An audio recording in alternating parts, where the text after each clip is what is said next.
Welcome to the Halloween edition of Yahoo Sports Daily. She's Caroline Fenton. I'm Beaker. I even got my coffee in a little beaker. Like, I got everything going.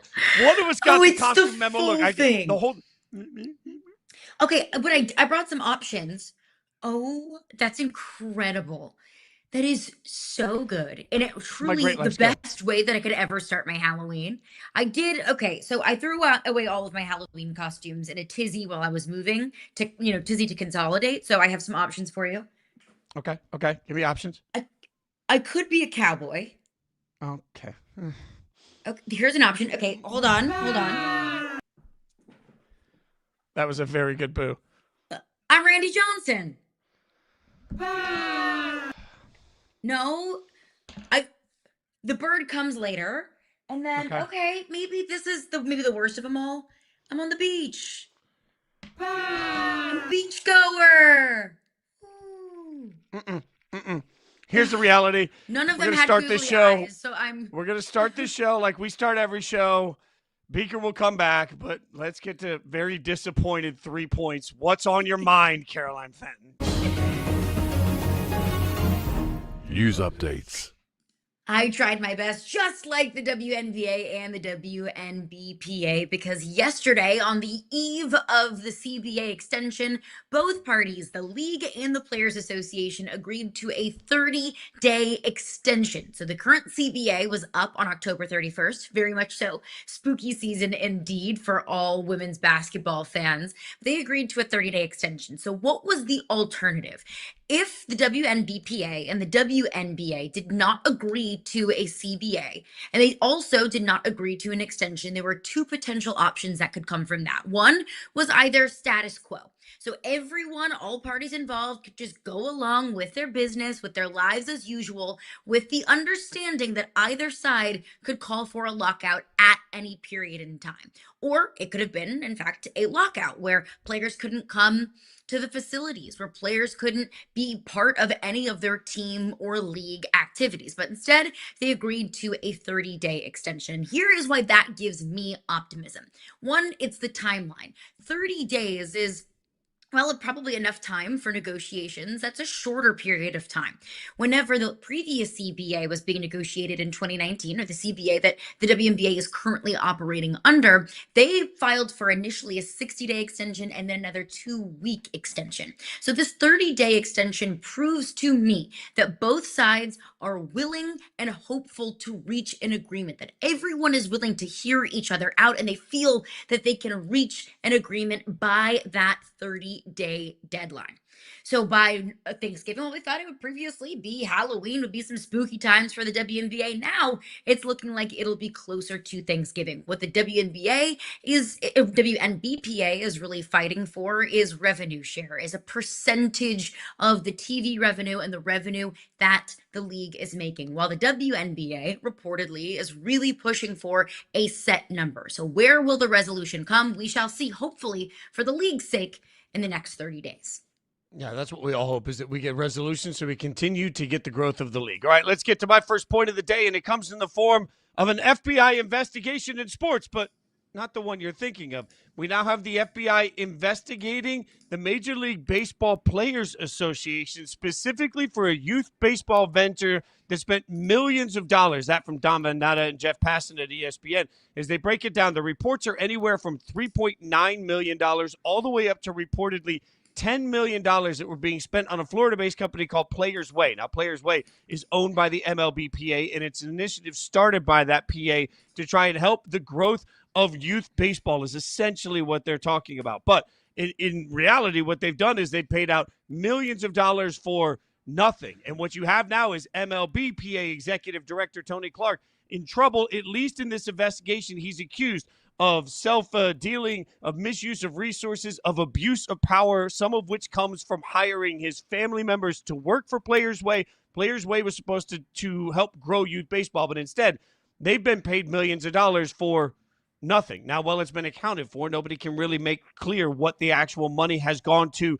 for Players Way. It's just been a line item in the MLBPA budget. And what we know is that the current FBI administration is looking at all things fraudulent around sports. So if executive director Tony Clark has been hiring his family, if they've been essentially using it as was labeled a black box company, as simply a shell to take money and do absolutely nothing, they'll get caught. And throughout the course of this investigation, the biggest question is going to be, why? Why are they sheltering millions of dollars? For what purpose? It looks right now like it's a way to keep former players and family members on the pay books without having to justify any sort of action. But what we do know is that the FBI will continue this investigation, and we'll keep you updated as we get more information. Let's get to the top point. Caroline Fenton, the top point comes in the form of Thursday night football, and it was shocking, breaking news. It was a blowout. We all thought it was going to be a blowout. It was a blowout. Lamar is back.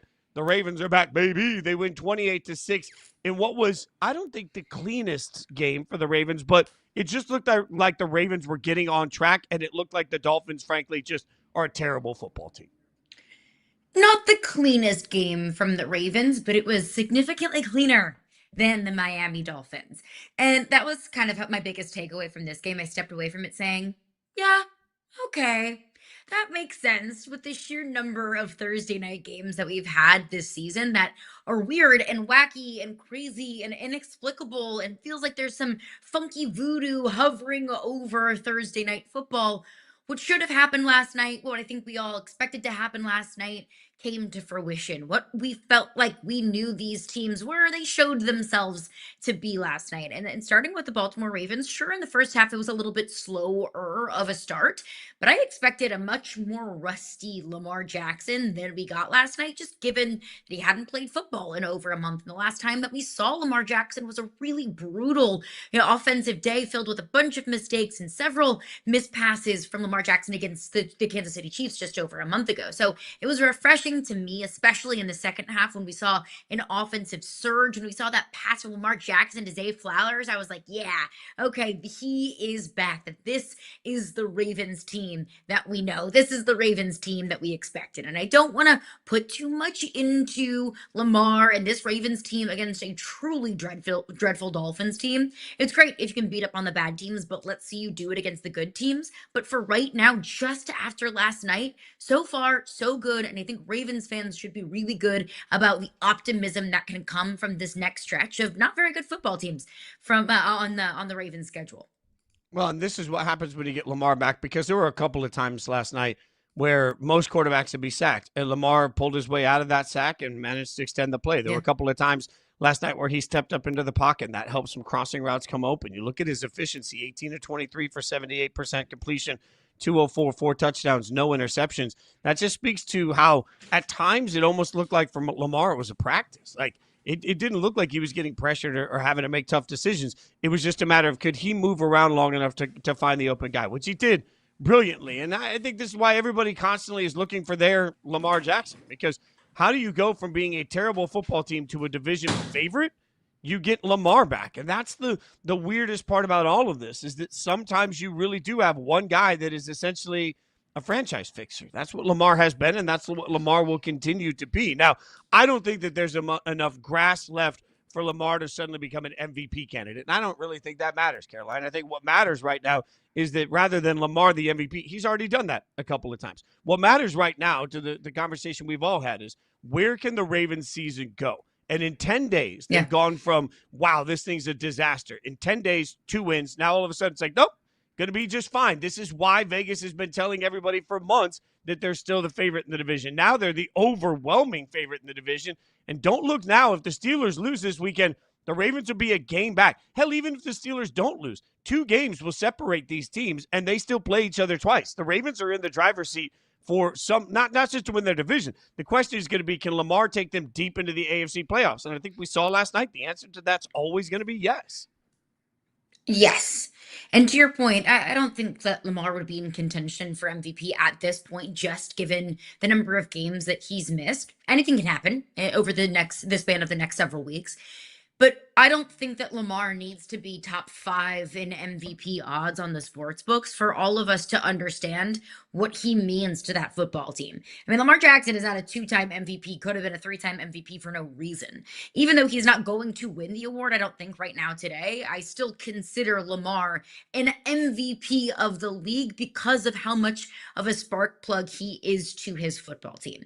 And look, early in the season, the defense was bad, injured or not, and Lamar had a shaky day against the Chiefs. And yes, okay, that happened, and we can't just ignore that. But I think last night, how much more explosive the Ravens looked with Lamar Jackson, how different that team is with Lamar Jackson versus without Lamar Jackson is just proof of how important he is to that team. Now, I still don't trust their defense. It's hard to trust that defense, but I do trust Lamar. I don't disagree with any of that. I want to look at the other side real quick with Tua, because you know me. Part of what, as I joke all the time, part of what makes me a terrible friend and at times terrible in relationships is because I'm just so logical. Like there is no spot for me for outside the box with logic, right? So like I admit that. I think Dolphins fans need to hear the real logic on Tua because everybody is asking, what's the future of Tua? What's the future of Tua? The future of Tua is he's going to be the Miami Dolphins quarterback next year. Get used to it right now. When you look at the salary cap, if you take a look at like a spot track, it looks like they have a potential out after the 2026 season. Next year, he costs about $56 million.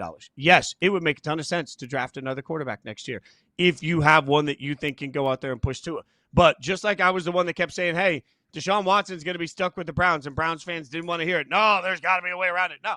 Like, you signed the deal. You're in the deal. You're stuck with the deal that you have. Yes, Tua's not good enough. Yes, you would love to unload him. Yes, we can come up with fancy trade proposals, and ESPN.com had an interesting one that's a salary cap dump to get rid of Tua. I see all of these things. But the reality of it is, if you're just talking what's actually going to happen and not what makes for great clicks on the internet, way more likely than anything is Tua's going to be the starting quarterback in the Miami Dolphins next year. Maybe they bring competition into the room. Maybe they draft somebody. But if your answer is get rid of Tua, you can't do that for another year because of the contract you signed. So your only answer right now is take your lumps, deal with it, and you can actually solve the situation after another full season. Nobody wants to hear that because it doesn't sound good, but it's the real answer here to me, Caroline. But this is so much bigger than a Tua problem, in my opinion. You know, you're not 2-7 because your quarterback is the only problem on this team. This team is dysfunctional, and it is obvious, whether it's things that we hear in headlines or whether it's the way that they look on the football field. They turned the ball over 3 times last night. That's a product of coaching. Their demeanor on the sidelines, the way that it feels like there's a certain level of electricity that is necessary to win games in the National Football League that the Dolphins just do not have. It is a fundamental core issue within the Miami Dolphins organization. I don't think it's just time to move on from Tua, and I don't think it's just a Tua problem. It would be disingenuous of me to say it is only a Tua problem. Although he is not innocent in this, it's a Mike McDaniel problem, and it's a Chris Greer problem. Things have gotten so bad, so dreadful, so obviously dreadful and dysfunctional in Miami that I don't think that they have any option but to completely clear house. Not just move on from Tua and go into cap hell that it would, it would put you in. But you have to move on from Mike McDaniel. You have to move on from general manager Chris Greer. It is too far gone at this point, and it was on full display last night. And I know that I just finished saying that what we saw from the Dolphins last night was what we expected. So maybe I shouldn't be surprised by this, but isn't what we expected 6 points against a truly dreadful Baltimore Ravens defense when you turn the ball over within the 20? Isn't that a shame? And isn't that enough of an indictment on the leadership in that organization? Is that 6 points against a bad defense is what we've come to expect? What we've come to expect from the Miami Dolphins? Yeah, you're right. Here's my prediction. There'll be a new GM and there'll be a new head coach in Miami next season. And both of those gentlemen will still have Tua on this roster because it takes one more year to get out of him. It doesn't mean Tua is the answer. It just means, I think, unfortunately, because there's no salary cap for GM and coaches, I think you're right. They need a full reset. I just think it's going to have to be done 2/3 of it will be done this offseason with GM and coach, but then the quarterback situation is going to take another year. That's my prediction for next season. Let's get to our predictions for Monday because we got a huge weekend. We'll tell you today what the headlines are going to say Monday morning when we come back.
Extra, read all about it. That's right. We're giving you our Monday headlines, but we're giving them to you today. So we're going to get you our predictions for what's going to happen this weekend in the form of Monday headlines. Caroline Fenton, Jason Fitz, and Caroline, I will go first. I will go first because I think you're going to particularly love this. You're not going to love this headline. I'm sorry. You're not going to love it. Monday morning headline. You ready for it?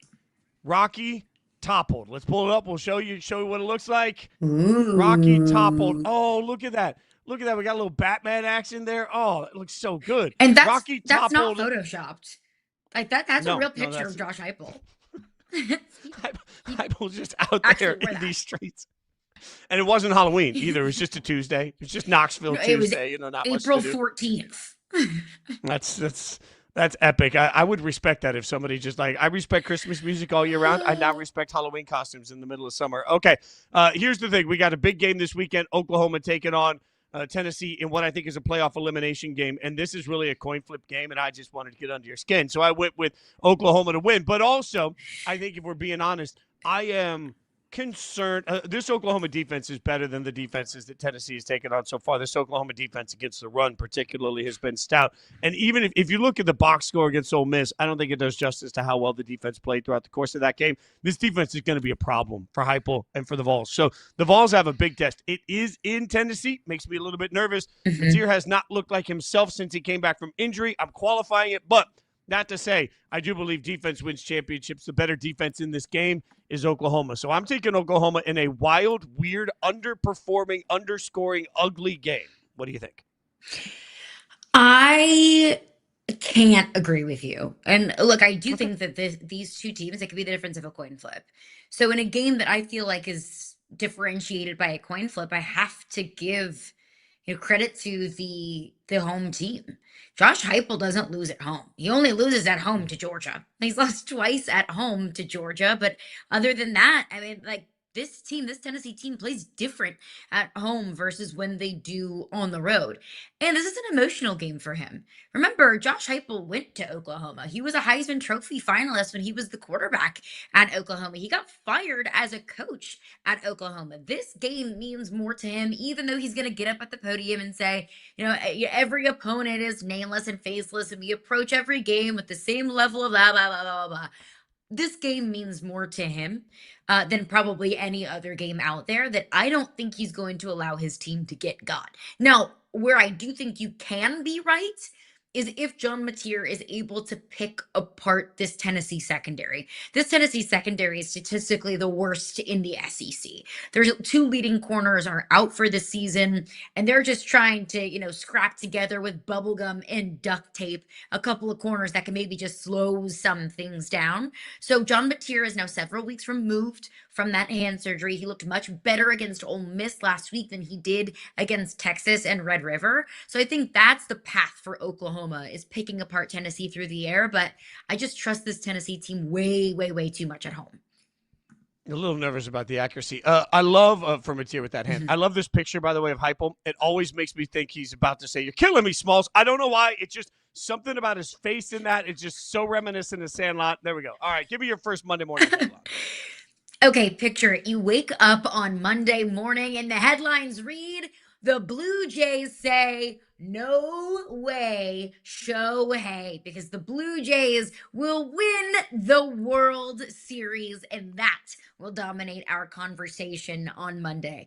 After what we saw in Game 5, I'm convinced. I don't need to see anything else. The Blue Jays are getting production from the top to the bottom of their roster. The Blue Jays are getting outstanding pitching. The Blue Jays look like so much more of a complete team compared to the Dodgers that look anemic offensively at times. Mookie Betts hasn't done anything. Freddie Freeman went 0 for 4 at the plate in Game 5. Now, Yamamoto will be on the mound in Game 6 tonight, so I think the Dodgers are able to take Game 6, but the Blue Jays take it home in 7. What are we thinking? Am I crazy? Have I lost my mind? Or are you reading my headlines?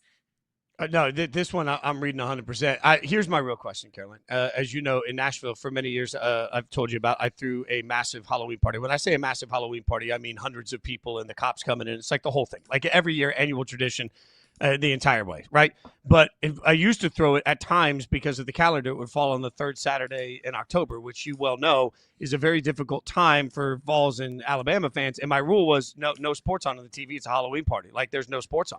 What do we do tonight when it's Halloween and clearly Game 6 of the World Series is supposed to be? You got to break your. I'm going to have to break my own rule. It's Game 6 of the World Series, and the Blue Jays. I think the Blue Jays are going to win it tonight. I think it's over. I think this thing ends tonight in Canada. I'm going to have to break a rule and it's going to have to be allowed on Halloween. Like if you're having a Halloween party and everybody's spooky, can you have a game on in the corner? I don't know. And maybe if on the TV you just put like a little witch's hat on there, or just tape a bunch of jack-o'-lanterns on the TV, so just like spookify the World Series a little bit. But you can't not. I got dead things hanging on the walls, and you want a witch's hat on a World Series? What are we doing? Okay, let's go to the next headline here. You're right, by the way. I'm taking Blue Jays in 6. The next headline for me. Picture it here. We're going to wake up Monday morning, and we all know that one of the big matchups is a rivalry matchup. It's a division matchup. It's everything in the NFC for the Lions and the Vikings. JJ McCarthy is back. Vikings fans are looking for hope. Unfortunately, just picture it, if you will. The headline's going to read, "McCarthy mauled in Motor City."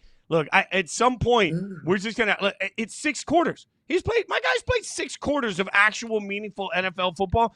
We have no idea what JJ McCarthy actually looks like as a professional quarterback. And by the way, they got nothing at the backup spot here. So the Lions are going to come in. Aiden Hutchinson just got you-know-what money, right? And he's going to come into this game. The Lions are going to come into this game with the sort of defensive game plan meant to not only trick him, but make him hold on to the ball. He's going to want to use his athleticism. That means he's going to take hits. I think Vikings fans need to be puckered up this entire game because the Lions are going to be out to absolutely eat JJ McCarthy.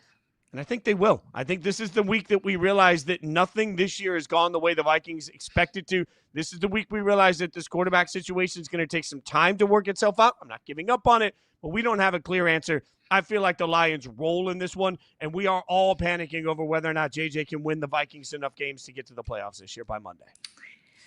So today's Halloween. Spooky season will officially end tomorrow. We move on to Thanksgiving season. So by Sunday, the Lions are going to be in Thanksgiving mode because they are going to feast. I'm with you 100% on this one. And I hate that for JJ McCarthy. I really do. But I don't see a path where JJ McCarthy being in a pseudo rookie season, just, because of injury, who has played, 6 quarters this season, is going to be able to hold his own against a Detroit Lions defense that is absolutely, positively terrifying. And it starts up front with Aiden Hutchinson. So I'm with you. I agree 100%. I hate it for JJ McCarthy. I want him to be successful, but at this, I just can't count on it. Yeah, I feel bad about this. And by the way, we can agree to disagree. Tomorrow is the day where you go get your half-price animatronics from your local Halloween store, half-price animatronics. But while you do that, you listen to Christmas music. That's the way you bridge the gap. So Mariah Carey's blaring while I'm putting, clowns in the backseat of the car. That's the way that goes. All right, let's get one more headline in. And this one, Caroline, I'll let you take this one. What do you got? Give me one more. Okay, the headline reads, because while we're in the holiday spirit, Halloween, Thanksgiving, well, Christmas is coming early for the Buffalo Bills. Christmas, because Chris Olave by Monday will be traded from the New Orleans Saints to the Buffalo Bills. Now, look, understand, I'm a Saints fan. I would hate this, and I think all of New Orleans hate this. But the Saints aren't doing anything of importance this season. Right now, the Saints are simply building for the future. Equity and draft picks, I think, are far more important to this New Orleans Saints team than Chris Olave can be. The Bills need to bolster up their pass catching unit. We talked yesterday, which of course you can find on the Yahoo Sports YouTube page. We talked yesterday about A.J. Brown potentially going to the Bills, which felt a little bit more like a pipe dream than it would a reality, but it made sense for the Bills to bolster up the pass catching unit and give Josh Allen some more weapons around him. Chris Olave would instantly upgrade that offense and add a little razzle dazzle for a Bills team that feels like it's in a Super Bowl or bust move. What do we think? Look, I love this, and I think the epic matchup on Sunday afternoon is going to answer a lot of questions for Bills fans and the Bills organization about where they are today and their ability to compete as they take on the Chiefs. Let's look at the Saints side from this for a second. Like when we talk about trick or treat, at this point, whatever your favorite candy is, it's Reese's Peanut Butter Cups, it should be. Right now, That's the valid. Saints should send endless cases of peanut butter cups to the Titans and to the Jets because we're really sleeping on what a disaster. I mean, disaster this season has been for New Orleans. And this is where people say, well, they've been playing hard and they've been fighting their best and oh man, they're not giving up on the field. Like those are things you say about a roster that's absolutely trash, right? Like if your argument is, well, things are going to get better even though we can't win games because boy, are we out there trying real hard. That tells you that you don't have the actual Joes to be able to compete at the highest possible level. So to your point, while I love seeing Chris Olave in New Orleans, and frankly, I love Alvin Kamara in New Orleans, and I love what these things mean, we have to look at it at some point and say, hey, admit where you are and where you need to go. Like, admitting you have a problem is the first step to recovery. Like, I think NFL teams could learn from that very basic rehab mode and go in and just admit, hey, y'all, we have a problem, and that problem is we suck, and we're not going to not suck next year. So starting a complete rebuild right now today, I'm fine with it because whatever Kellen Moore's going to do for the Saints can't be defined this year because there's nothing in the cupboard for him to cook with. At some point, New Orleans is going to have to strip this thing all the way down to its studs and just start over. And that's painful to lose great players. I get it. This is the same thing we've talked about with other bad teams. Like admitting where you are and how far you have to go would also help you reset a realistic timeline with everybody. I think the Saints should just come out when they trade Olave, because I like this call by you. If they trade Olave, I just want them to also come out and say, we are acknowledging this is a multi-year rebuild that we are starting from the ground up, and we are going to take our time and do it right. And we may not even be competitive for the next 2 or 3 years, but we're going to trust the process until we get there. And the Saints have started 9 different quarterbacks since Drew Brees retired in 2021. 9 quarterbacks in less than 4 seasons. And it's been the Andy Daltons and the Tyler Shucks and the Jake Hainers. It's not really any sort of names that really impress you all that much. When Derek Carr is the best of the bunch, that's when you know that your football team has a fundamental issue. That the most important thing for the New Orleans Saints right now, I think, is figuring out what and who you want to put your future into. What does your future look like? Right now, I think the Saints' number one priority should be finding their quarterback of the future. Because if you don't do that, then you are just constantly swimming through the sea of suck like they have been for the last 4 seasons. And I like Chris Olave. I really do. I think he's a heck of a player. He does everything right on and off the field.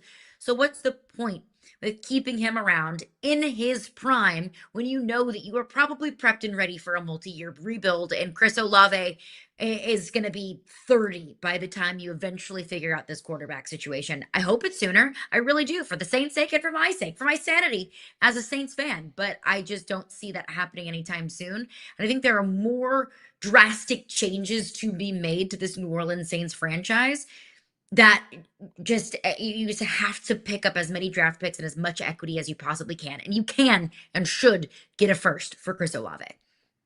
Yeah, I guess the maybe if you're in full rebuild mode, don't draft a quarterback in the second round that's already 26 years old. I would just remind everybody, Tyler Shuck drafted in the second round nothing. Is 26 years old.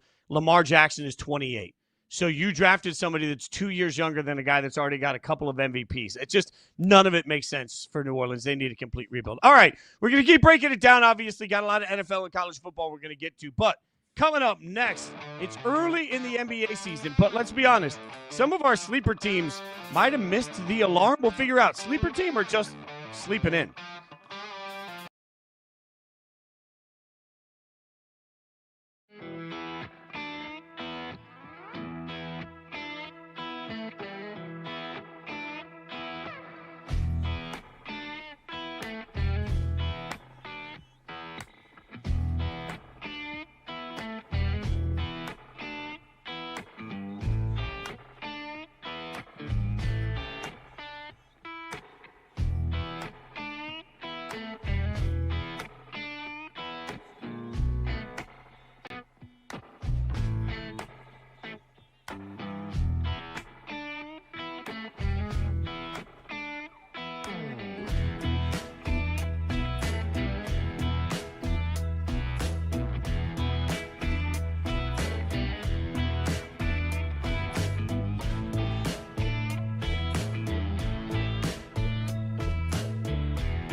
Jason Kidd's injury update on Anthony Davis is, quote, left lower leg soreness. He tried to return, didn't want to take any chances, so we'll see how he feels going forward. Of course, you don't want to take any chances this year, particularly in this early, I should say, particularly in the season. But Carolina has me thinking, because there's a handful of teams that we felt like had some level of expectations this year. Maybe a sleeper team that could do something kind of special. They could show that big next step.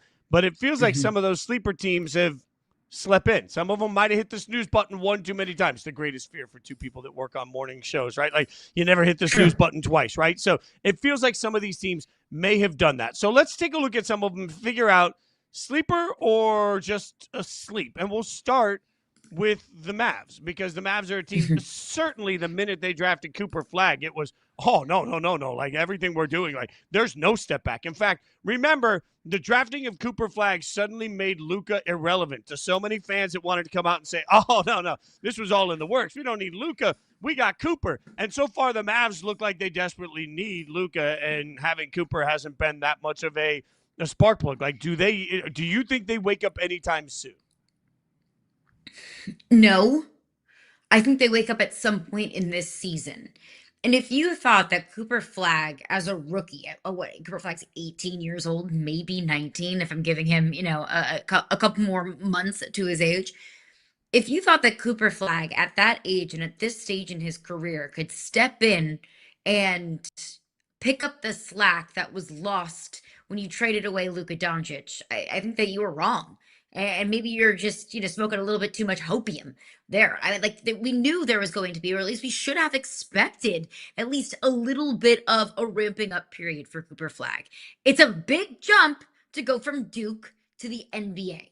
So whenever Anthony Davis is banged up and Kyrie is banged up and you're asking Cooper Flagg to carry a brunt of the load, then no, things aren't going to look all peachy. So I do think that these pieces click, and I think that Cooper Flagg has all of the talent in the world. So once he gets acclimated to this level of the game, the Mavs will get better at some point this season. But to ask Cooper Flagg right now to be the version of Luka Doncic that the Mavs traded away in October of his rookie year, I think is just asking for a little bit too much. They'll get there, not right now. Yeah, which is why the concept of a player is something we always trade against the reality of a player. And so, the concept of what Cooper Flagg could be versus the reality of what Luka already was. And you're 1,000% right. Now, it's complicated this year because you're right. Cooper Flagg is 18, turns 19 in December. But we're also watching VJ Edgecombe go out as the number 3 overall pick and just simply dominate. It is hard not to. We do this in the NFL all the time, right or wrong, different situations, different offenses, different everything. We do this all the time. We are going to endlessly compare the top 3 quarterbacks drafted in the same draft that was Caleb and Jaden and Drake. Like, we're going to do that. We are now in a situation where Cooper is going to get some, I think, rightful questions. It has nothing to do with Cooper. It just has to do with somebody else in that same draft class coming in and having an immediate impact. I'm with you. I think the Mavs probably wake up, but I'm not surprised by anything. Like, this is what we always talk about in the offseason. How much benefit of the doubt are you willing to give somebody? I think Mavs fans and many people around the NBA that wanted the Mavs to be great were giving the benefit of the doubt that Cooper would come in and immediately be a superstar, combined with the benefit of the doubt of AD will be wildly healthy, combined with the benefit of the doubt that all of them will work together quickly. Those things are all falling apart at once. So it's early in the season. I do think they wake up, but I don't think that they wake up in time to actually be a meaningful, deep, impactful team by the end of this season. So the question then becomes the fire Nico chants. Like, we always hear that. Mm-hmm. At what point does that become just thunderously loud? At what point does everybody have to listen to those fire Nico chants? Is it not already thunderously loud? No, that's fair. It's been really loud, but it only gets worse the better and better Luka looks in Los Angeles, and that's, the way he physically looks in his new physique, and also the way he looks on the court versus Cooper Flagg. Those two will be tied together, I think, for the rest of their careers, for the entirety of their careers. And I think that's fair for Mavs fans and for us to compare those two, because you essentially traded Luka Doncic away for Cooper Flagg. So if Luka ends up being the missing piece that the Lakers needed all along and they win a championship and the Mavs don't even make the postseason, that's when things really start to get much, much, much louder. I think we also have to consider Anthony Davis in all of this as well. It wasn't that long ago that we saw a picture of Anthony Davis looking a little puffy at practice. What was the issue with Luka? What was the justification for trading Luka away? He didn't want to take care of his body. He wasn't in good basketball shape. So you swap Luka for Anthony Davis. Luka is slim and trim and is the best shape of his career versus Anthony Davis that, add a little LBs onto him. So I don't think the fire Nico chants are going anywhere, especially if the Lakers continue on this trajectory. I think we'll probably find out someday that Nico was just doing what ownership wanted for a myriad of reasons. So while fans are frustrated, I wonder what it will actually take for the Adelsons to do something about it. Let's go to some other sleeper teams, okay? A couple of other – I'll start with the Pelicans. Like, I'm so tired. I'm tired, Caroline. I'm tired of always talking about what Zion and the Pelicans are going to do and then always acting like we're surprised. The Zion particularly, and what was expected of the dominance of Zion. Like, I was at the shoe blowout game at the time, Duke, North Carolina. I was at that game. And just the phenomenon of Zion and everybody saying, oh, my God, I can't believe where this is going to go. And ever since he got into the league, it's, oh, my God, I can't believe what Zion's going to do. Now Zion's in the best shape of his life. Okay. I'm not going to call anything that Zion's involved with a sleeper team or an awake team, any of those things, until he actually proves some level of dominance that lives up to the hype we've given. I'm out on the Pels being a sleeper team this year. It is wild how we've gone from Zion Center in 2019 to now, like, do we have to talk about Zion? Now, I will quote, I think, one of the greatest cinematic films ever created, Cinderella Story. When Hilary Duff says, waiting for you is like waiting for rain in this drought, useless and disappointing. That's how I feel about Zion Williamson. That's how I feel about this Pelicans team, waiting for you to finally do anything that matters, waiting for you to finally come to fruition. What we've been waiting for you to do for the last 5 to 6 years at this point feels so useless and has been so disappointing. Because if Zion hasn't done it by now, if this Pels team hasn't done it by now, when are they going to? At what point are we all just as a basketball society going to cut our losses and say Zion Williamson isn't who we thought he was going to be for whatever reason, whether it's injury, whether he's in shape and he's not in shape, he's in the best shape of his life, all of this. I'm tired of it. I'm over it. I'll believe in this Pelicans team when they give me a reason to believe in them. But for right now, it's same stuff, different day. I couldn't agree more. It's well said by you. I want to give you one more team that maybe I fell in love with, and this is on me. It's on me. I was listening to all my preseason podcasts. I was getting ready for the year, and I talked myself into this. I talked myself in to the Orlando Magic being this like sneaky, like nobody's talking about Orlando. Like Orlando's going to do big things. They got a lot of young players that everybody loves. Their offense explosive. Now they won last night. I'll give them that. They won last night. So does that mean that suddenly that they are the sleeper team, or does that mean they're still asleep? Because to me, expectations matter. And when you've got a young team and it just feels like everything early in the season is out of sync, that bothers me. It doesn't bother me as much when it's a bunch of vets on a team. You just think, okay, they're going to pull this thing together. What we've seen so far from the Magic has been somewhere between disjointed and disinterested, and I can't figure it out. So, yes, they got the win last night, but I'm wildly unimpressed with Orlando so far. Yeah, I mean, like, breaking a 4-game losing streak is great and all, but how much credit am I going to give you when you beat the Charlotte Hornets? No disrespect to the Charlotte Hornets or Doug Branson, our producer, diehard Charlotte Hornets fan. Small disrespect. But just like a little bit, but like, isn't that fair? Teeny. I think that this Yeah, Hornets fair. team can't, like, they've looked early on like they could be, they could have the offensive fireworks, but I don't expect the Charlotte Hornets to go the distance or to be one of those teams that we're talking about as a potential sleeper this season. So I'm with you. It does feel like this Orlando Magic team, I don't know if I want to say asleep, because I don't think that's fair, because they are a fairly young team. I don't want to say they're asleep. I think they're maybe, in a growth period. I think they're at this point taking a couple steps backwards in order to take leaps and bounds forward. I know we expected to see the return on those investments maybe earlier on in this season, but it's Halloween. I do think that the Magic can figure this out, because while they are young, they are an incredibly talented and incredibly deep team. So I'll say for right now, they're just, they're figuring it out. They're just figuring things out. I think, for me, it frustrates me when I can't pinpoint the one thing that you're saying, okay, oh my God, you absolutely have to get this thing fixed, right? And so when you look at what they did this offseason, like the Desmond Bane signing was a big signing for Orlando and expected that it was going to take them to another level. And Desmond Bane's he's been good. He's been fine. He's been fine. Like Banchero is somebody who's like, he's doing exactly what he's supposed to do. Like, I can't pinpoint the thing that isn't working for them other than the fact, But at the end of the day, like you mentioned, some of the teams that they played, like I'll excuse the loss to the Bulls because the Bulls so far sneaky. By the way, talk about Bulls aren't a sleeper team. The Bulls are just undefeated and nobody's talking about them. But look at the amount of points this team gives up every night. Like, I know defense is optional in the NBA right now, Caroline, but I'm concerned. I'm concerned maybe because I had higher hopes. So it's not that I'm sad. I'm just disappointed, and we know how much that always feels when you hear somebody say you're sad, not disappointed. We'll figure out how it's going to break down. There's still plenty of season left. I will also acknowledge, as this show always acknowledges, we're less than 2 weeks into the NBA season, so there's plenty of time for all of it to turn around. In the meantime, there is not plenty of time left for college football teams to figure out how to get things done. Caroline Fenton is going to try and sell me on some weird games. We're doing that next.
Oh, it is that time of the week again on Yahoo Sports Daily, where Bart Scott joins the show, even though he doesn't really join the show, because we get Bart Scott's Can't Wait. This is one of our favorite segments we do on the show.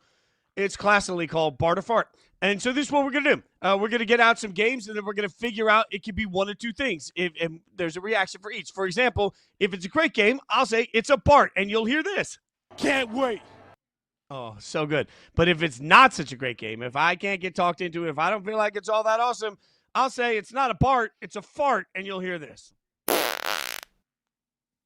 I'll never get used to that sound. It's a very graphic sound. Yeah. I didn't need it Sometimes twice. I wonder if it's an actual sound effect or if it's just one of the guys in a microphone just do it. I don't know. Like I as a person that could watch hours of TikTok fart videos, this feels like right down the line. This is the professionalism we bring every day, not just on Halloween. All right. So Caroline, there's a list of games here, and college football's got a slate, and I'm just saying a slate. That's not a misspeak. That's intentional. Some might say it's a good slate. Some might say it's a slate. So I'm gonna let you take this here. Florida, Georgia. We'll start with that one. FGL, the annual Florida Georgia line game, where I can work in as many FGL puns as possible. This game to you, is it a Bart or a fart? Yeah, to your point about the slate, the beauty is in the eye of the beholder, and for me, this is a fart. Yeah, that's what that game is. I love the world's largest outdoor cocktail party. I love the fact that this game is played in Jacksonville and the history and the rivalry that that comes when these two teams play. But we're talking about Georgia and Florida here, okay? The history and tradition of this matchup can only take you so far. Georgia is a legitimate national title contender. Florida just fired their coach. These two are not the same. And unlike some rivalries where I feel like throw everything that you know about these two teams out the window, when they play each other, it is just an absolute show. It is a spectacle. No. The last time that Florida-Georgia was decided by one score, would you like to take a guess, Fitz? I don't know. Tell me. 2013. It's been over seriously? a decade since this game was decided by one score, and 2013 was when Georgia won 23-20. But over the last few years, okay, last year Georgia wins 34-20, the year before 43-20, year before that 42-20, year before that 34-7. Like, Georgia has been dominating this game over the last 4 years. That, sure, the brands are great, and sure, the spectacle is great. The football and the matchup is not going to be great. I'm sorry, this game is a fart. Okay, look, this game is absolutely not a fart. This game's a part. Can't wait. For a couple of reasons. One, it's great rivalry, and it's a great party. That's really, but mainly the most important reason is I get to see how many FGL titles I can break down in the process of saying anything about this game. You might want to cruise by this game, but I'm not going to let you because it's simple. Because around here, this is how we roll. May we all get the opportunity to watch these guys put their hands in the dirt. That's 6. And holy, that's 7. Is this going to be, you know what? This is going to be absolutely a game. Look, you're right. It's not going to be that dramatic, but there's a little bit, that's 8, of me that wants to stay. That's 9 right here and watch this game simply so I can get FGL song titles in. You're welcome, America. I feel good about where that just went. Thank you. What was that? Yeah. That full count? That was 9 song titles? 9 FGL titles. Yeah, 9 FGL titles. And, impressive. you know, and it made sense. I'm going to be honest. I'm just going to be honest. I pulled up on Google FGL song titles, and those were the top 9, and I just did them in order. That's how great this game is. This game was meant to be done in order with these 9 songs from a Google search. There we go. There we go. That's 9. See, I'm trying to look it up to see, you know, how I can be in this conversation. But I guess wait. There's one more. You could here? say, oh, okay. That was 2. There was also talk you out of it. Talk you out of it was you could have done like, I'm going to try and talk you out of it. That would have made 10. Anything goes. You could talk me out of it, but you can't say I ain't country. Oh, now we're up to 12. And the most important thing is that through this whole process, we get to get your shine on. That's 13. Lucky 13 on Halloween. 13 Happy FGL Halloween. titles in. Oh, that's a college football analysis you only get here. How about this game? Yeah, Cincinnati, Utah. Cincinnati. Yeah, sell me on this game. Allow me to sell you on Cincinnati, Utah. And is this the sexiest matchup in the world? Absolutely not. When you see this game pop up in your quad box, are you going to be saying, oh my goodness, I need to make sure that I have this one? Probably not. But allow me to sell you on Cincinnati, Utah. This is a game. This is a massive battle for the Big 12. The Big 12 is drunk. The Big 12 is silly. Cincinnati is 7-1 and undefeated in the Big 12. And I don't think that we are talking about that nearly enough. The last time that Cincinnati lost a football game was week 1 against Nebraska at Nebraska, and that was only a 3-point game. And since then, Cincinnati has been absolutely positively cruising. They're now in 2nd place in the Big 12, just behind BYU, and they both have 5-0 conference records. The only reason why Cincinnati is a skosh below BYU is because of that loss to Nebraska, and that's a non-con loss. And you look at Utah, they are currently sitting at 6-2 overall, 5th in the Big 12, but they're 3-2 in the conference. If they are able to go to 4-2 in the conference, then Cincinnati falls to 5-1. All of a sudden, we are looking at kind of a mucky middle near the top of the Big 12 that could come down to some serious chaos scenarios whenever we get into conference championship time. So if Cincinnati wins this game, they continue to, rise above the ranks in the conference, versus if Utah wins this game, now you've got a potential chaos scenario. So I know it's only October 31st. I know we have a lot of football left to be played, but this game is massive for Big 12 conference standings. Look, I initially was going to call this game a fart. I'm not going to lie. I was going to call this game a fart. Maybe. But you've talked me into it. It's a part. It's a part. Yes! There's a no. You've talked me into it. I'm in on this. I love drama that ties in. Especially, I will remind everybody that Tuesday is the first time that the College Football Playoff Committee sits down and makes their rankings. A win in this game is going to be key to what the committee views and how the committee views these teams. Especially to your point, also when your only loss is week 1, committees love teams that are rising throughout the course of the year. So a big win here would make a substantial difference. Also, shout out to my buddy Sam Strong, the biggest Utah fan I know. And I love Kings Island in Cincinnati. You've talked me into it. I'm in on this one. You cannot talk me into the next one, I don't think. Let's see. Memphis Rice. What do you call a Memphis Rice? A Memphis rice. That sounds like a delicious dish. Sign me up for that. But this game, look, maybe this game itself isn't the sexiest game in the whole entire world, but let's all remember the importance of the group of 5 bid in the college football playoff. Remember, in the 12-team playoff, one group of 5 team gets an automatic bid into the CFP. And there's been a lot of names swirling around in there. USF is in there. Tulane just lost last night, got clobbered by UTSA. Don't look now, but Memphis is 7-1. Their lone loss being a weird loss to UAB, but they also have wins over Arkansas and Tulsa and South Florida on their resume. So they would get it. They continue to win games. If they win out, then they have that tiebreaker over South Florida. So while maybe this game itself isn't the sexiest thing in the whole entire world, we need to keep an eye on Memphis. As long as Memphis keeps winning, they could potentially punch their ticket to the college football playoff. Right now, Memphis controls their destiny, and it starts against Rice. And Rice is a team that they're going to be able to put up a ton of points against, and those razzle-dazzle points for your resume and for the college football playoff committee, those matter. So I'm looking for Memphis to win big, and to continue their path to the CFP.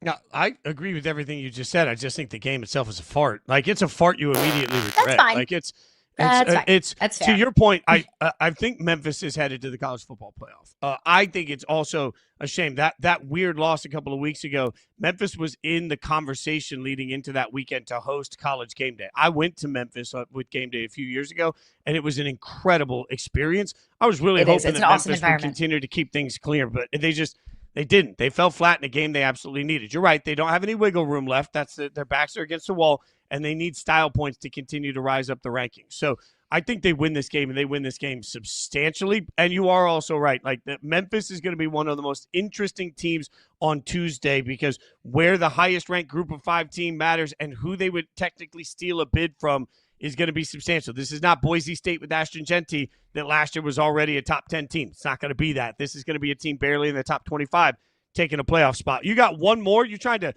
what are we trying to do here on Navy North Texas? Okay, I just would like to state for the record, I fully understand that this slate, these barter fart games that I'm presenting to you, are first team all college football sickos committee games. I get it. I understand.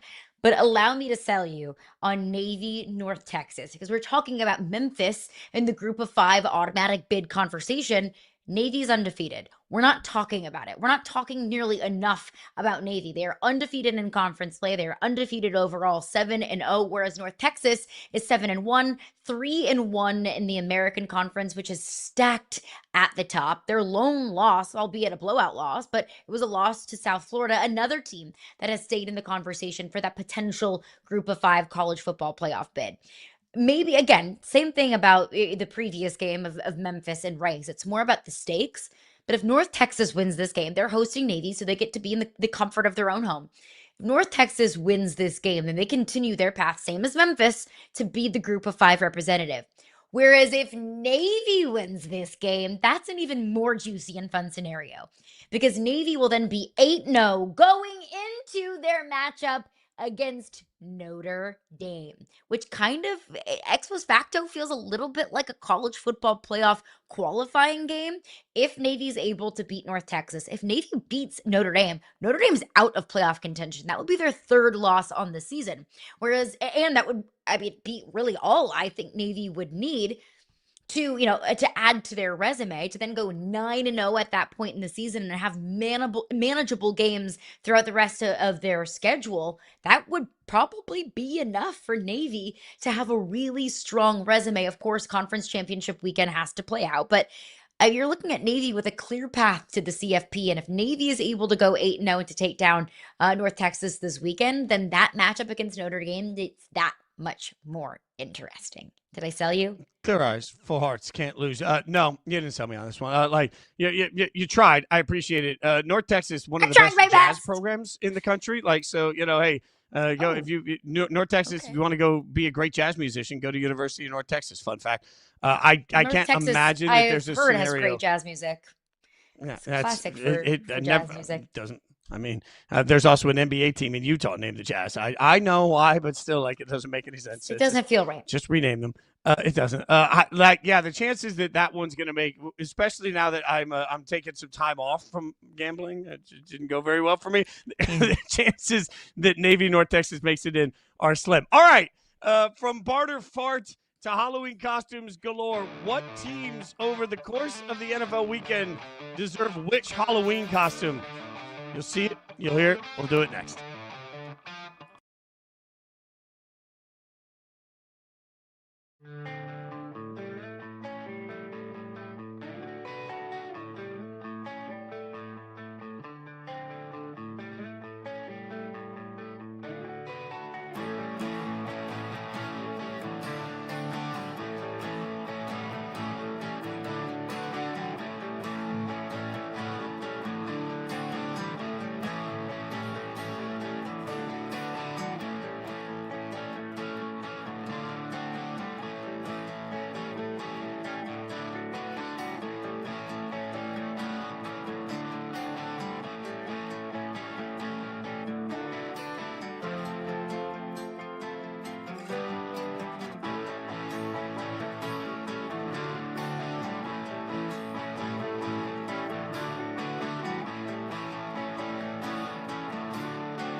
Giannis might steal the moon tonight instead of the ball. The irony of Giannis going into the arena, even though he didn't play, dressed as a minion, which I respect because some of us around here on Yahoo Sports Daily commit to the bit. Like some of us are ready for the full.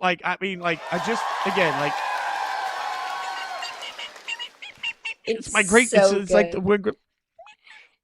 All right, so here's what we're gonna do. I really just wanted to put the costume back on and just see how long the bosses go before they text me and tell me that it's quite professional. This is what we're going to do for this segment. We are going to. I now have wig hair in my mouth. This is what's happening to me. The orange fuzzies.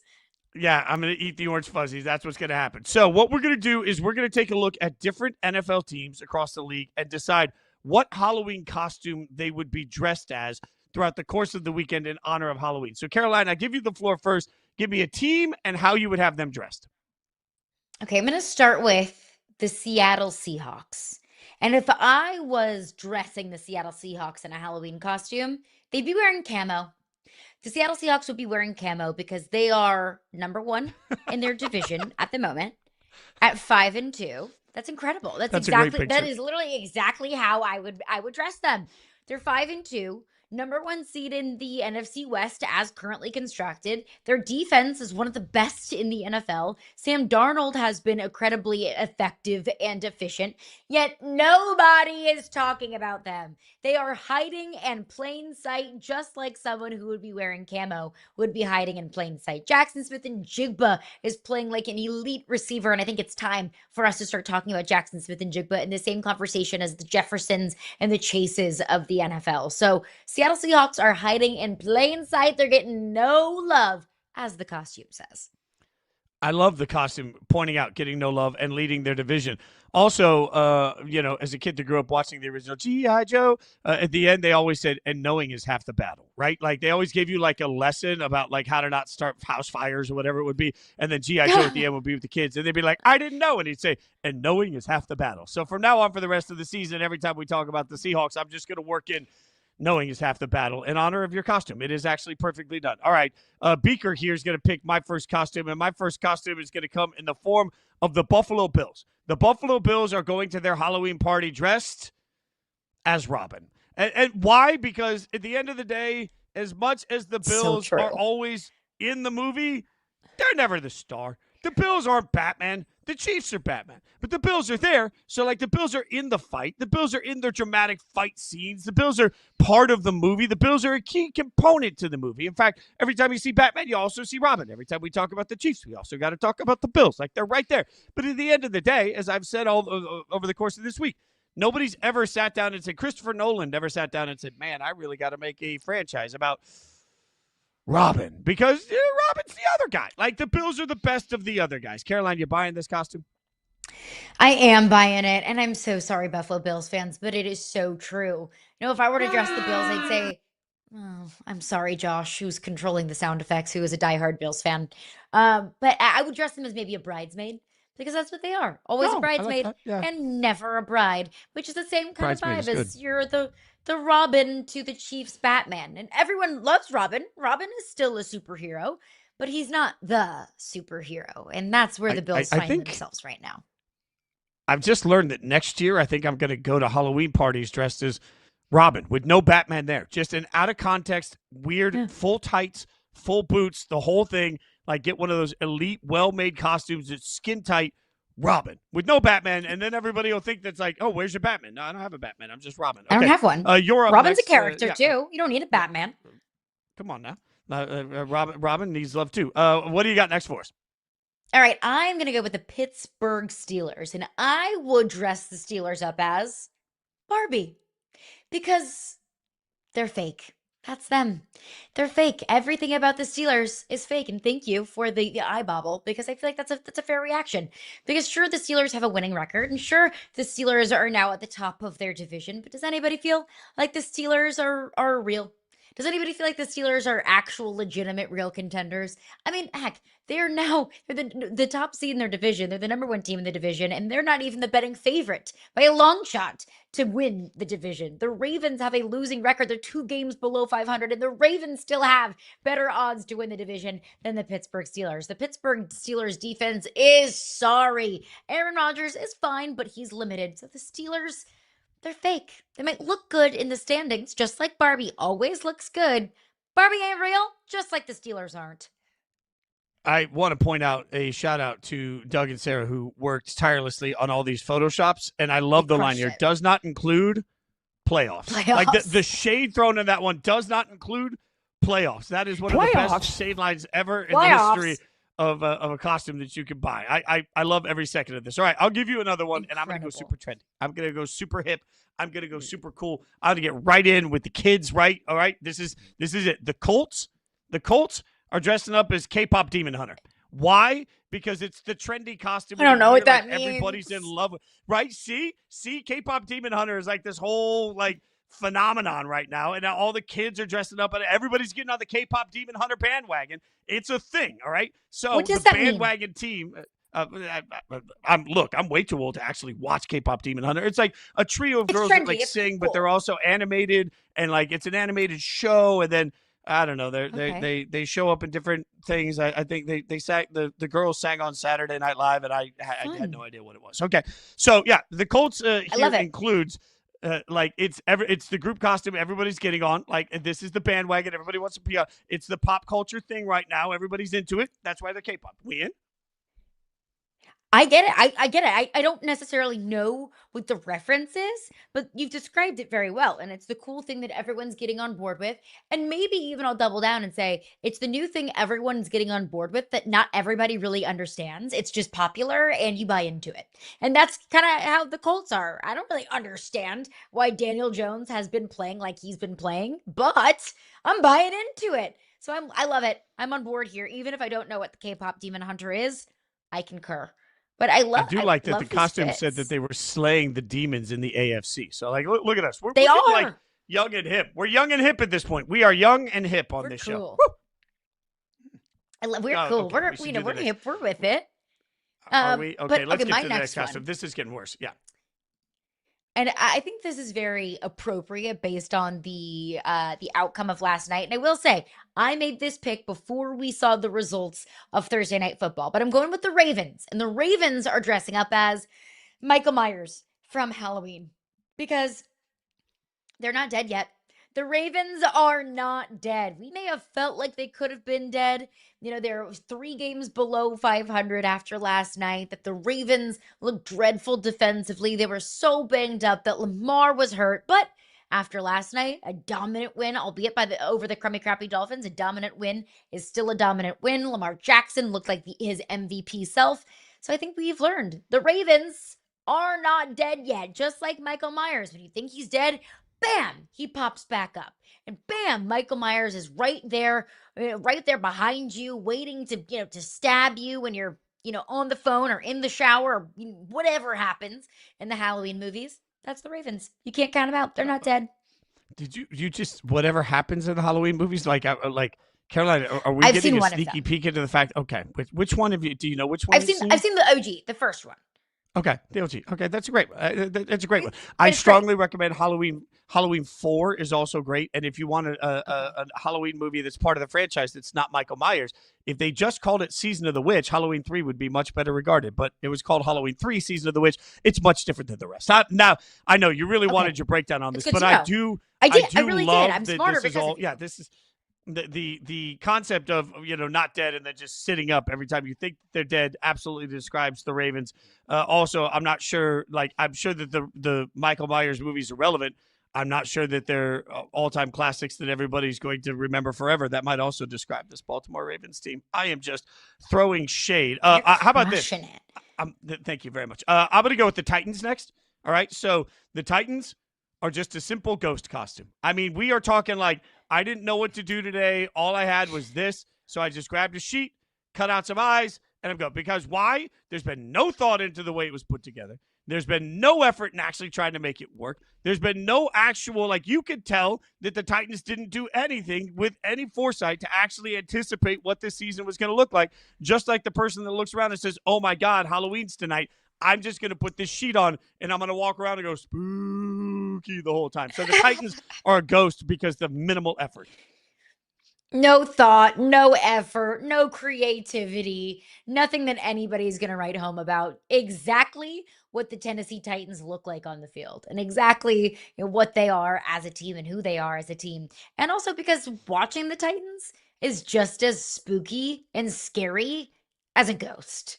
It is gross and scary watching this team. It is brutal. So I think you're 100% right for so many reasons. Not only is this team scary bad, they also, no effort, not creative, just like your friend that throws a sheet over their head. At least, I love this. So give me your next one. What's your next one for this? Just like the Ravens, this other team that we saw last night in Thursday Night Football, I said this before we saw their lack of effort on Thursday Night Football. So the Dolphins are dressing up as a jack-o'-lantern because just like a jack-o'-lantern, the Dolphins are gutless. Gutless. They got nothing inside of them. And as the costume says, there's holes everywhere. You got a hole at the head coach. You got a hole at the quarterback position. You've got holes all across that roster. It is empty. It is gutless. And all that is left of it is an orange shell. So the Miami Dolphins, they're jack-o'-lanterns. They got nothing. Nothing but a spooky little face. I will add that, when you carve a pumpkin and it sits out on the porch too long, the worst part about it is it rots out, right? And then then you got to pick it up, and when you pick it up, it just sort of crumbles everywhere. I think that's what's happening. This rotted pumpkin and it leaves a lingering odor. Been sitting out. Yeah, that's the Dolphins, right? You go to pick the jack-o'-lantern up and you realize that the whole thing is rotted out. Now it's falling apart. There's nothing you can save there. It's just going to leave a stain on your porch. You're going to have to scrape it off. That's where the Dolphins are. I'm in on this one. How about this? I'll give you the Philadelphia Eagles, okay? The Philadelphia Eagles come to the Halloween party dressed as the Philadelphia Eagles. Hear me out. They are wearing a costume because everybody knows that there's like the cool kid that comes to the costume. That's like when you were in high school, it's the kid that just comes in their own football jersey and they're like, I'm a football player. The Eagles don't care what we think. The Eagles don't care how we did the party we're having. The Eagles don't give a damn about any of that. The Eagles are just being the Eagles, and they're worried about the Eagles. Like Jalen Hurts is the ultimate, I'm going to worry about me, and I'm not going to worry about anybody else or what anybody else thinks or what anybody else says. And I can absolutely picture having the mother of all mansion parties. We're talking Great Gatsby meets haunted house horror party, right? And it's just to the T, and it's catered out, and there's acrobats all over the place. And the Eagles walk in. AJ walks in. Devontae walks in. Jalen walks in. And they all walk in together just wearing their helmets. And they're like, yeah, we're the Eagles, and we're here, and you're lucky to have us. They're just too cool for school, but they got the right to be because all they do is win, and they don't care about any of the noise. You're so right.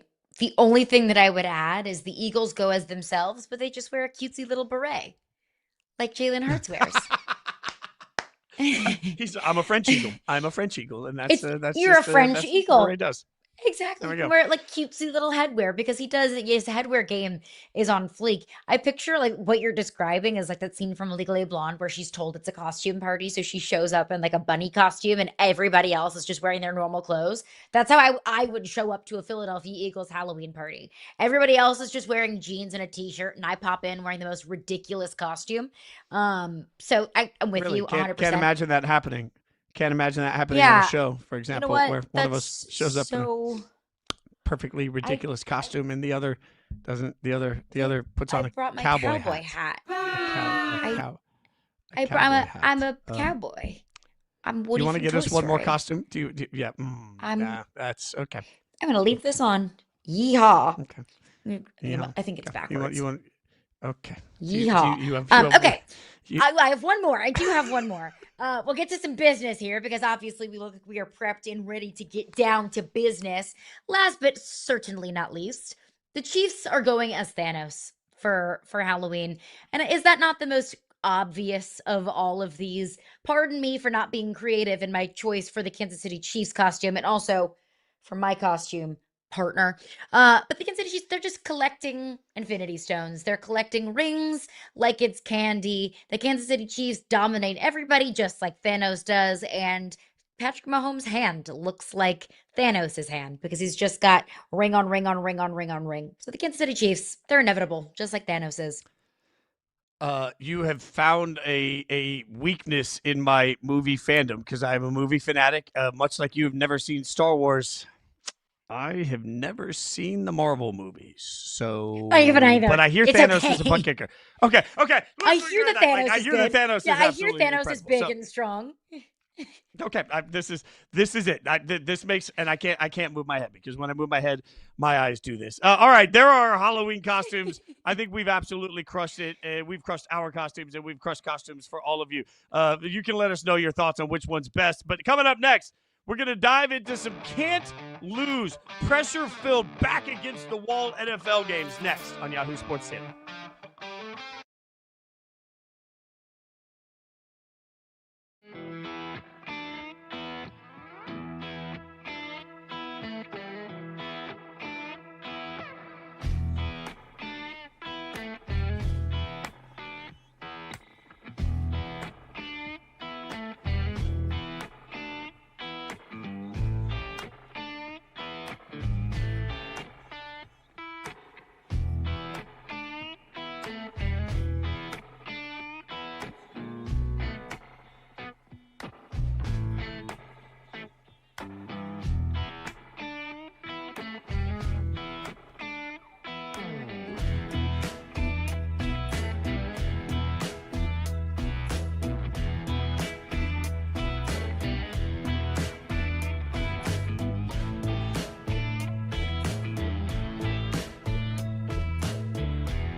Wild stat here for you. Remarkably, the Patriots have not allowed a running back to run for over 50 yards the entire season. Sunday, they'll take on Bijan Robinson, so we'll see if that streak can continue as we take a look at some of the can't-lose NFL games in Week 9. And let me tell you, there are some backs up against the wall, not the least of which are the Atlanta Falcons, Caroline, because we're talking about a team that a few weeks ago we were having a conversation about just where they were in the lexicon of the NFC.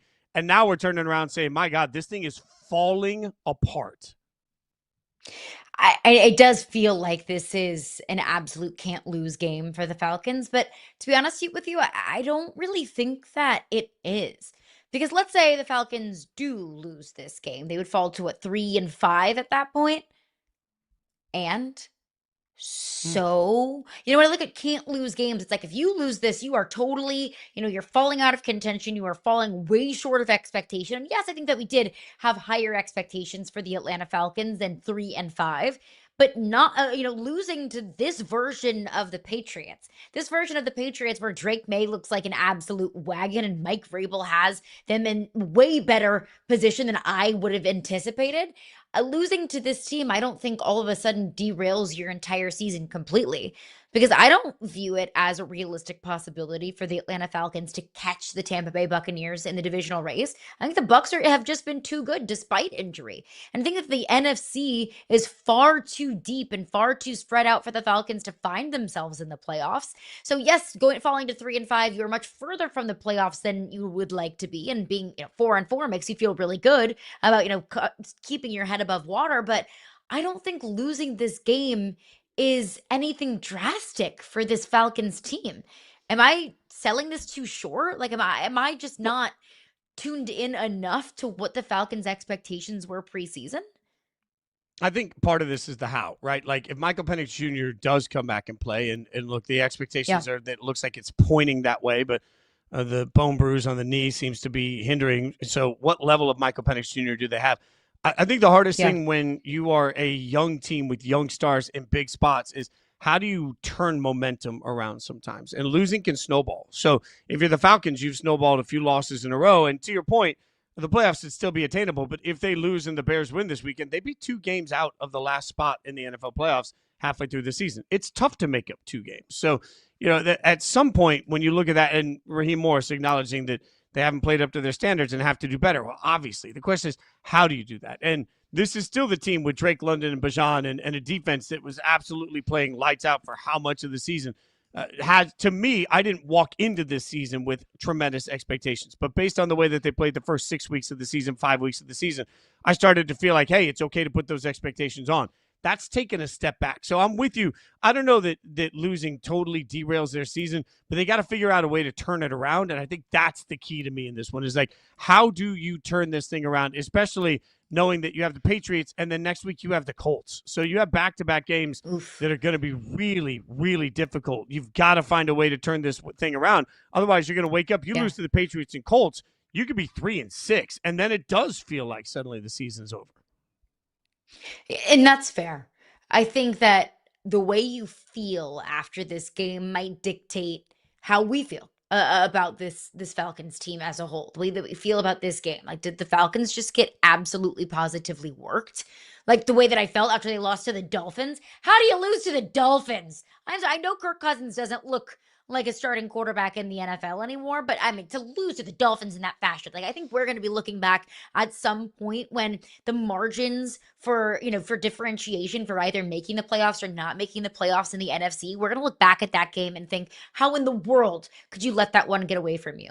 So if we feel after this game, if let's say Michael Penix Jr. and Drake May go shot for shot and they are, they're matching each other and you feel really good about Michael Penix Jr., but you just fall short because the Patriots had the ball last, well, I think you're okay. That sure, yes, you're not feeling great about the standings and you never want to lose in the National Football League, obviously, but you still feel pretty good about Michael Penix, his progressions, physically, in his health. So I think it's, to your point, it's about the process. Can Bijan get going? Can you get Drake London going? Does this defense look better? Does this defense match kind of the expectations and the talent level that we've seen on this defense? Does this look like the same Falcons team that gave us hope just a couple of weeks ago? Or do they continue to get worked? Does Michael Penix Jr. not look 100%? Those will be the deciding factors, I think, more so than the result.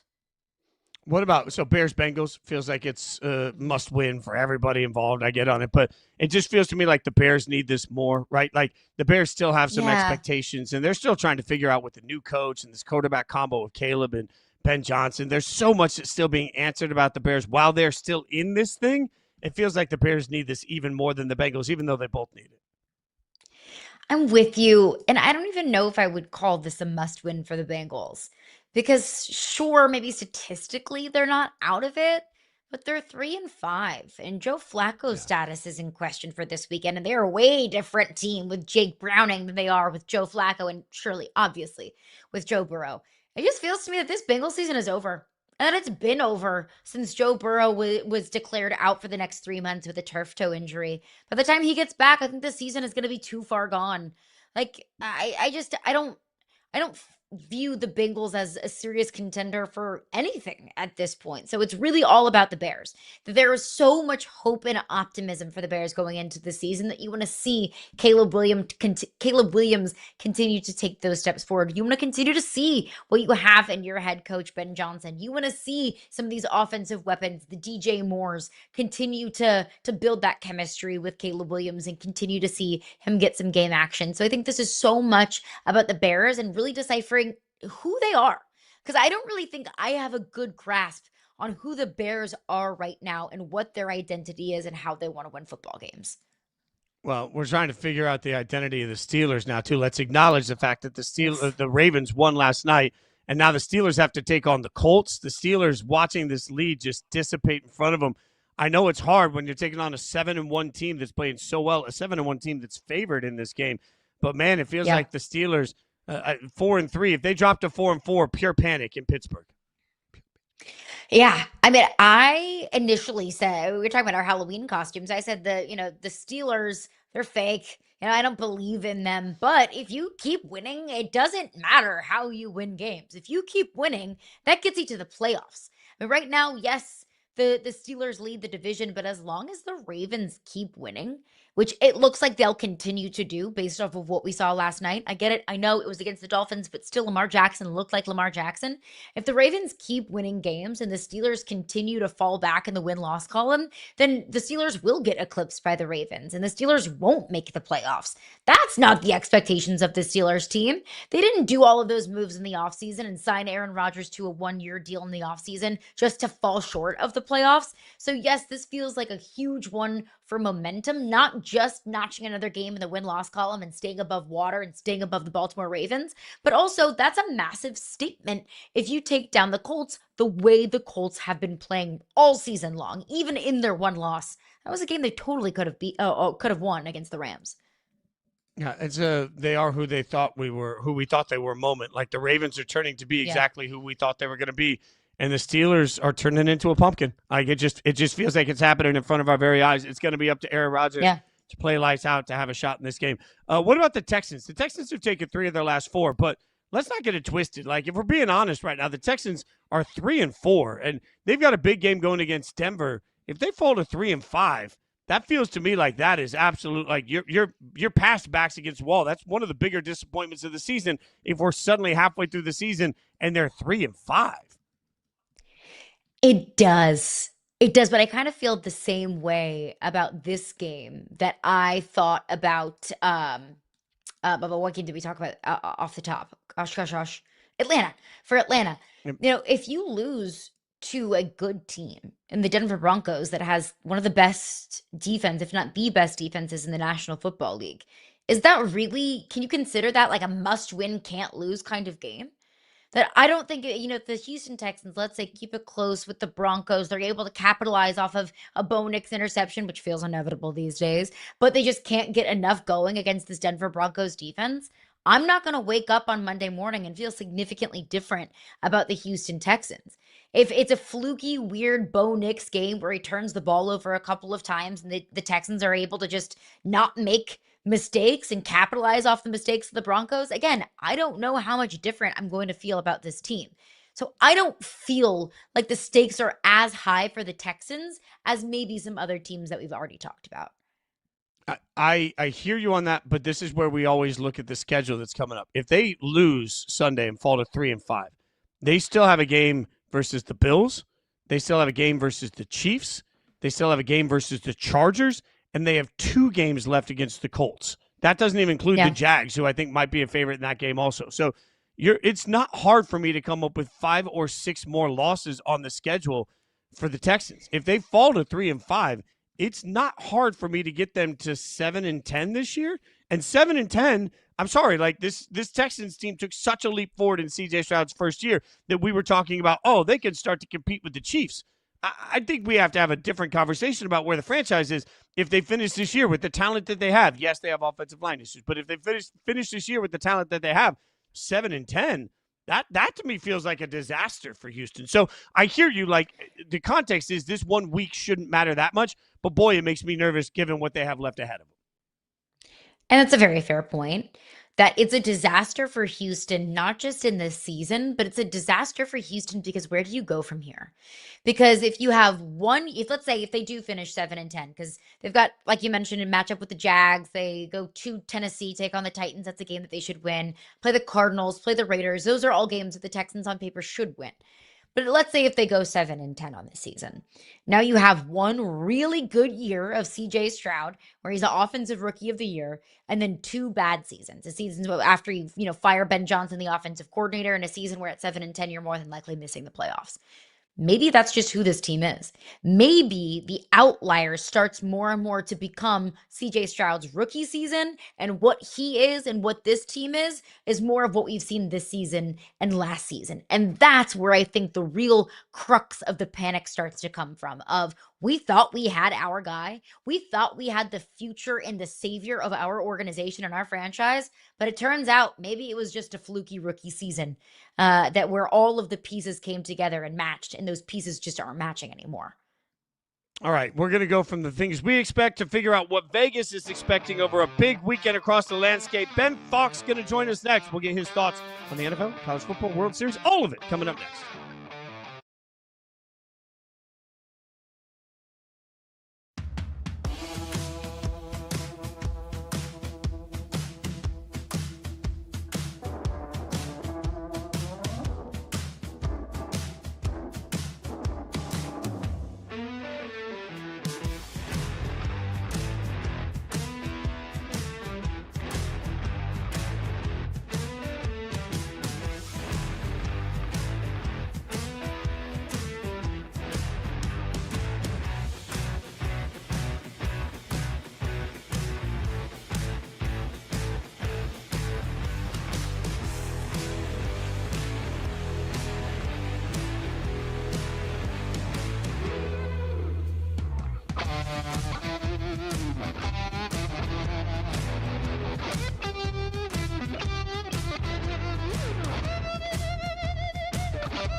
Vlad Guerrero Jr.'s odds to win the World Series MVP at BetMGM. Game 4, plus 575. Game 5, plus 290. Now, minus 200. He's homered in back-to-back games for the Blue Jays. He's put himself in a great situation. So let's bring in Yahoo Sports senior betting analyst Ben Fawkes to talk about it. What do you think, Ben? When we see that massive movement, what does that mean for Vlad Guerrero moving forward? Yeah, look, he's a great option. We see this a lot in, especially the NBA, right? With OKC last year. And do you want to play SGA for MVP or do you want OKC for the series? And a lot of, right, you're assuming he's the best player. If they win the series, he's probably going to win the MVP. And therefore, you can basically get a better price for the same outcome, meaning that if the Blue Jays win the World Series, and right now they're minus 250, well, you're going to get a better price on Vlad at minus 200 winning the MVP. And it's likely that if they win game 6 or potentially game 7 and they win the World Series, that Vlad will be the MVP. So he's had an amazing series. He's been incredibly consistent. It seems like most hits he gets are big hits. He's had 1 hit in every game. I believe he's been on base at least 3 times in 5 of the games so far, or 4 of the 5. He's just been kind of a rock star, whereas Ohtani has been up and down, but the highs have been so high, obviously, in that amazing 18-inning game that they won. So I think Guerrero's definitely going to be the choice if the Blue Jays win. I think Yamamoto's an interesting play here, potentially at 13-1. He obviously had the complete game win, only giving up 1 run earlier in the series, pitching again tonight. If he goes another, let's say 7, 8 innings and is solely responsible then for them winning and the Dodgers going to win the World Series, you could say Yamamoto was directly responsible, right, for 2 of the wins himself.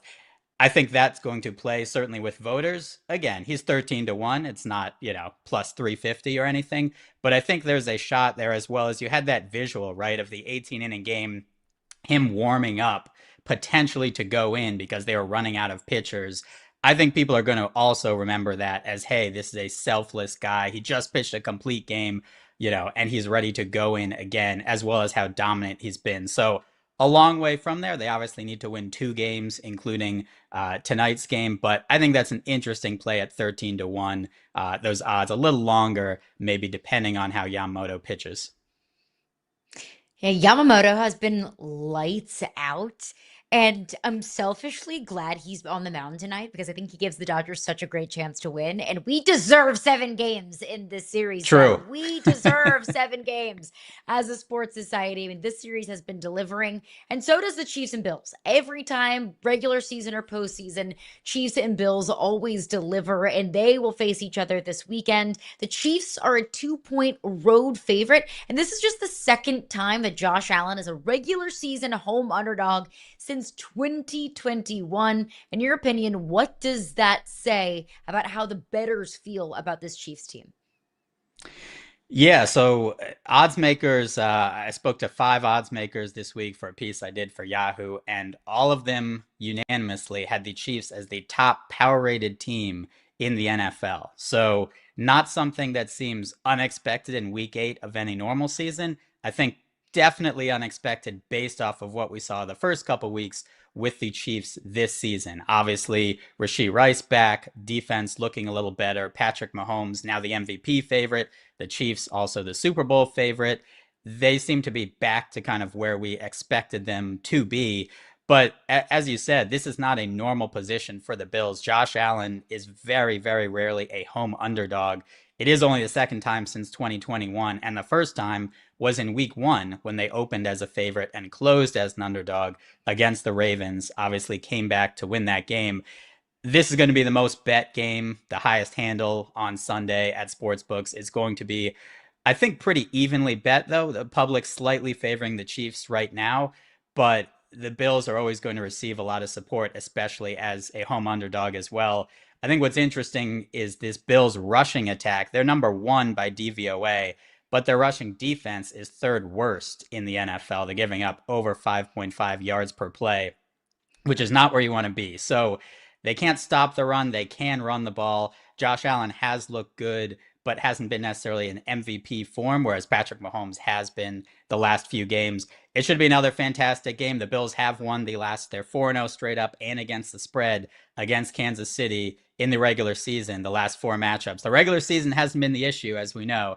It's been in the playoffs. But this is a really important game for both teams, I think, especially for Buffalo, just because they're still in that division now. The Patriots are ahead of them. Buffalo's still favored to win the division, but they have an easy schedule. The Patriots also have an easy schedule. So this is one I think the Bills need a little more. The Chiefs seem like they've gotten the ship righted. It should be a fantastic game on Sunday. So Ben, if the Chiefs are the top power ranked teams by sportsbooks, how do the Colts play into this? They're 7-1. These teams play in a few weeks. Like, what is Vegas seeing from the Colts right now? Yeah, the Colts are another fascinating team. They're 7-1. They're tied for the best record against the spread at 6-2 as well with the Patriots. They are highly power rated. I think they're anywhere between the second, either 2 or 3, the second or third best team in the AFC. Talking to those odds makers, because I always like to see potentially on a hypothetical neutral field, right, what the line would be. They had the Chiefs anywhere from 1.5-point favorites to 3-point favorites over the Colts. So even though the Colts have this hot start, just again, that institutional knowledge with the Chiefs, with Andy Reid, with Mahomes, with the team, with Spagnuolo, we've seen it before. And so I think they get a little more of the benefit of the doubt, whereas we've seen Daniel Jones look good for periods of time.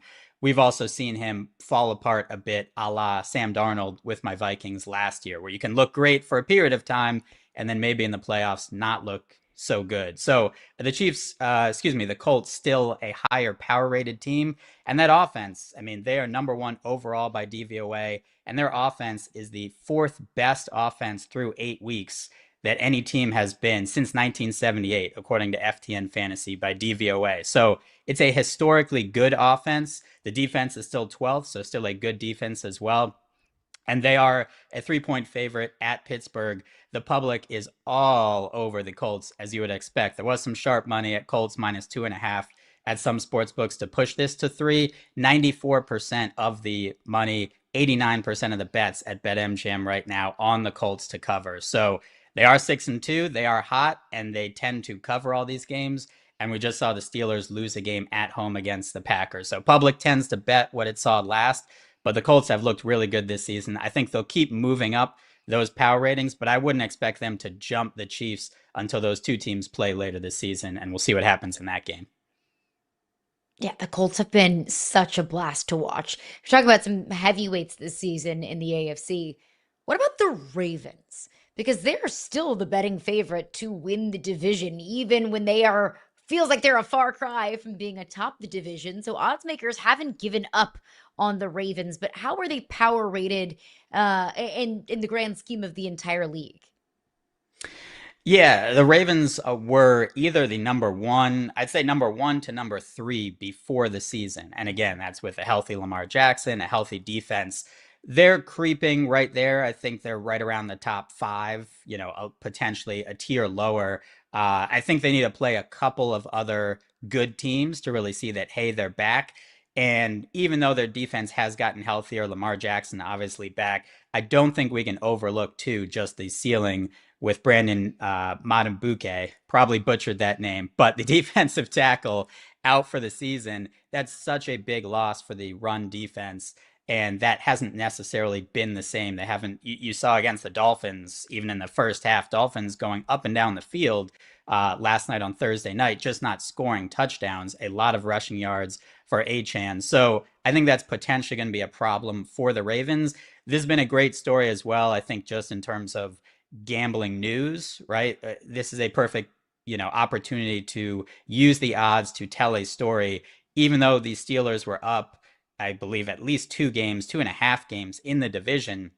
The Ravens still were favored to win the division, both because the Ravens hadn't played the Steelers yet. They still play them twice. And the Steelers' schedule is so loaded on the back half in terms of playing much tougher teams than the Ravens, who had to face some of those teams early on. So both of those things combining, that even though you look at the record, you go, oh man, how are the Ravens, who are 2-5, favored to win the division? It's because odds makers knew Ravens getting healthier, Steelers somewhat healthy, a little more injured, and obviously have that tougher schedule. And so giving the odds and favoring the Ravens, I think it's going to be a great race down the stretch. But right now, that certainly odds makers look like they're in the right there, with the Ravens a little stronger favorite after beating the Dolphins on Thursday night, and still with 2 games to play the Steelers later this season. All right, Ben, got to ask you about the gambling scandal for the NBA. Obviously, the last time we talked, it was all breaking wildly news and fresh and everything. We're a week into this. What's been the ripple effect from this? Yeah, we've kind of seen things in the NBA, and I would say in other sports as well. So just this week on Monday, a U.S. Senate committee basically sent a letter to Commissioner Adam Silver saying, we'd like to see what you guys did in your report with Malik Beasley and Terry Rozier, and just kind of see what the evidence they had and the protections that are there for the integrity of the game. We also saw some things with the NCAA. Which obviously has already had a lot of calls. And in many states, you can't now bet on player prop bets in college. So again, sports betting goes on a state-by-state basis. We've seen that in the NCAA. They had just passed, in some very bad timing, a couple days before the NBA indictments, basically a rule that would allow college athletes to bet on professional sports. No college sports, but professional sports. They basically on Tuesday delayed that change. So they said, hey, we're going to look at this a little more closely. I believe they now have until November 22nd. It was going to be instituted November 1st, so tomorrow. So a little more time to look at that. They can potentially rescind it because it didn't receive a 75% vote. And then also, just yesterday, the NCAA, for the first time for March Madness, for both the men's tournament and women's tournament, will have injury availability reports both the night before and then 2 hours before the game. Again, just in terms of transparency and trying to make it easier for both of these, the leagues and the colleges, to show, hey, this is who's available, this is who isn't, and keep everything as above board as we can. Now, I will say, we also just saw last night Giannis, unfortunately dressed as a minion for Halloween, was probable for the game against the Warriors, and then all of a sudden ruled out. In another case where, there wasn't any indication he was going to be out, the line obviously shifted 5 points with that, and the Bucks ended up still covering the game and winning outright. But we haven't gotten there necessarily with injury reporting, especially in the NBA. But I think we're seeing some of those ripple effects in both the NBA and the other sports leagues pass down now from this scandal of people just saying, hey, let's make sure we have everything above board and as much reporting as we can do. Ben, what guardrails?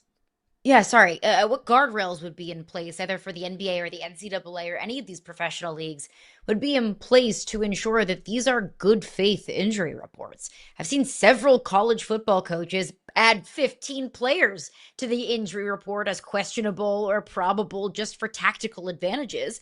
But that doesn't feel like it's maintaining integrity for the sports books to make sure that the line reflects, the health of the team. Yeah, look, it's going to be a work in progress. And ultimately, I think it's going to be from either, if it's a sports league, a commissioner, or colleges from a different, group, just saying there's going to be either fines or suspensions based off of what they find, right? They did this in college with that last year. I believe there were too many players, right, who were going down with supposed injuries to kind of slow up tempo offenses. And then there wasn't really a punishment for the players who did that, because they'd kind of go off, they'd sit out a play, they'd come back, they broke the momentum of that offense when they were potentially going down for a touchdown. So I think we'll continue to see this, and it'll be a little bit of a case-by-case basis, but the coaches may have to give up a little of what they'd say that advantage is, just to make sure that everyone is on the same page. And, if they have to give up a tiny competitive advantage because you don't exactly know which quarterback is starting, they're going to have to do that, I think, just because this is where we are in terms of injury reports and everything else. And the more transparency we can have is going to be the better for everyone, even if a couple coaches are upset. But to your point, it's going to have to be governed by the leagues or by the NCAA, because no one really knows how injured that hamstring is for a certain quarterback except the coach and the trainers and that player himself. Ben, always appreciate your time and your insight. Check out all of his stuff on Yahoo Sports. As always, we appreciate you hanging out with us. Have a great weekend, my friend. Happy Halloween. You too. Thanks, All right, Ben. we're going to keep it going.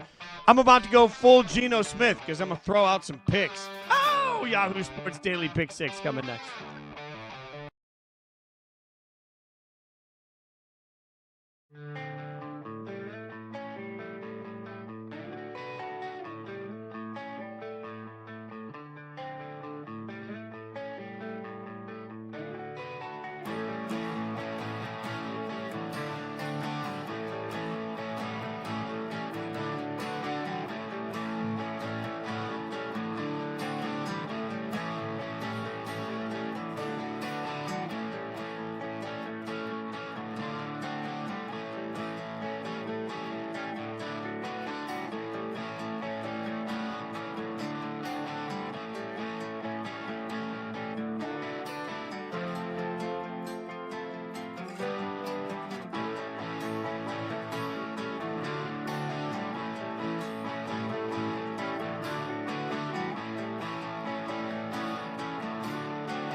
How's this for a little bit of a fun fact? In the 1993 World Series, the Blue Jays split games 1 and 2 at home.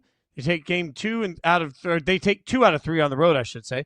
Win the series at home in Game 6. In 2025, the Blue Jays split game 1 and 2 at home, take 2 out of 3 on the road, can win the series at home in Game 6. Oh, that is just delightful synergy should it happen that way. And that brings us flawlessly to our Yahoo Sports Daily Pick 6. Now, usually we pick football games here. I'm not going to lie. Usually it's NFL and college football predictions, and it's a bit of both. But today we are not going to do that. We're going to go a little bit different. You should note the record. We've been tied for weeks.